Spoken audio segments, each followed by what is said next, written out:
Vamos a viajar a principios del siglo XX. En ese momento España era un reino que estaba, digamos, en una encrucijada. El reinado de Alfonso XIII estuvo marcado por una crisis tan profunda que al final acabaría por hacer saltar por los aires un sistema político que llevaba casi un siglo en pie. Pero, ¿cómo se llegó a ese punto? 32. Quedémonos con esta cifra, porque no es un número cualquiera, ¿eh?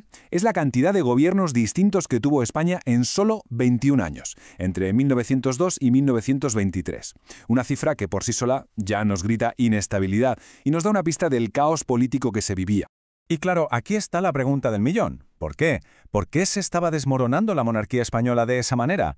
Pues como se pueden imaginar, la respuesta no es nada sencilla. No fue una sola cosa, sino una especie de tormenta perfecta de factores que vamos a analizar ahora para entender qué llevó al sistema a su colapso. Para entenderlo todo, tenemos que irnos a 1902. Un jovencísimo Alfonso XIII, con solo 16 años, asume el trono. Y lo que hereda es un país y un sistema político que ya tenían unas grietas muy, pero que muy profundas. A ver cómo funcionaba esto. El sistema político se llamaba la Restauración y se basaba en la Constitución de 1876. La idea, en teoría, era muy simple. Había dos grandes partidos, los conservadores y los liberales, que se iban turnando en el poder de forma pactada. Lo llamaban el turno pacífico. El objetivo, evitar conflictos, buscar la estabilidad, pero claro, para principios del siglo XX este mecanismo estaba ya, totalmente oxidado. Y el óxido, la decadencia venía por todos lados. Los grandes partidos, que se habían quedado sin sus líderes históricos, como Cánovas y Sagaspa, estaban completamente rotos por dentro por peleas de poder. Y en medio de todo este lío, ¿qué hacía el rey, Alfonso XIII? Pues en vez de ser un árbitro imparcial, se metía en todo, y sus interferencias constantes, y a menudo irresponsables, solo echaban más leña al fuego. Los críticos de la época, los que conocemos como los regeneracionistas, tenían una forma muy gráfica, muy potente, de describir lo que pasaba.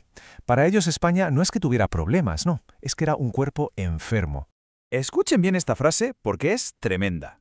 Un cuerpo débil, enfermo y moribundo. O sea, no hablaban de reformas, hablaban de reanimar a un moribundo. Esto nos da una idea del nivel de pesimismo y de la urgencia que se sentía en ese momento. Creían que el país necesitaba una intervención drástica, simplemente para poder sobrevivir. Y los síntomas de esa enfermedad eran evidentes por todas partes, y muy graves. El caciquismo, que básicamente era el fraude electoral a gran escala controlado por los poderosos locales, hacía que todo el sistema parlamentario fuera una auténtica farsa. La tensión social estallaba en huelgas y en terrorismo anarquista, y por si fuera poco, los militares empezaban a meterse cada vez más en política, aprovechando el vacío de poder. Y claro, con este panorama, la oposición crecía por todos lados. No era un solo enemigo, eran muchísimos. Estaban los republicanos, los socialistas, los anarcosindicalistas y además los nacionalismos que cada vez tenían más fuerza en Cataluña y el País Vasco.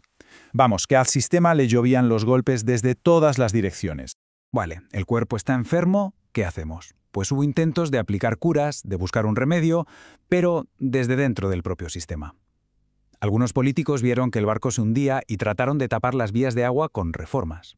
Y aquí aparecen dos doctores principales, cada uno con su receta. Por un lado, el conservador, Antonio Maura. Su idea era una revolución desde arriba, o sea, limpiar la casa sin que el pueblo se metiera mucho. Y por otro, el liberal, José Canalejas, que quería modernizar el país, quitándole poder a la Iglesia y creando más políticas sociales. Dos enfoques muy distintos para el mismo paciente. Pero, ¿cuál fue el problema?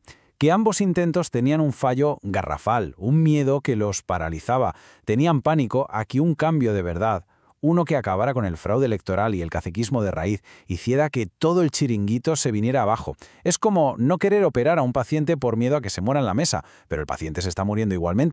Y si había alguna duda de lo grave que estaba el paciente, todo estalló por los aires en 1909, en Barcelona, un evento que pasaría a la historia con un nombre que lo dice todo, la Semana Trágica. La chispa que prendió la mecha fue algo muy concreto. La decisión de enviar a reservistas, muchos de ellos padres de familia, a luchar en una guerra súper impopular en Marruecos. Lo que empezó como una protesta se convirtió en huelga general, pero la cosa se descontroló, y la huelga estalló en una insurrección popular, espontánea y muy violenta. Y para que nos hagamos una idea de la magnitud, hablamos de cerca de 30.000 personas armadas en las calles de Barcelona. 30.000. Levantaron barricadas y durante días tomaron el control total de la ciudad. Además, la revuelta tuvo un carácter anticlerical muy marcado. Se quemaron más de 50 iglesias y conventos. Esto era un reflejo del cabreo enorme de la clase obrera con la Iglesia, a la que veían como una aliada del poder y de los ricos. Al final, la rebelión fue aplastada con una dureza extrema. Pero las consecuencias de la Semana Trágica y de esa represión del gobierno de Maura, eso sí que marcó un antes y un después. Fue un verdadero punto de no retorno para la monarquía. La respuesta del gobierno fue implacable, brutal.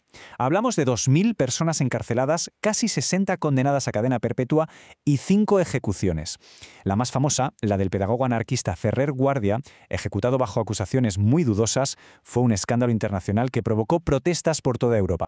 Pero, curiosamente, la consecuencia política más importante fue una paradoja.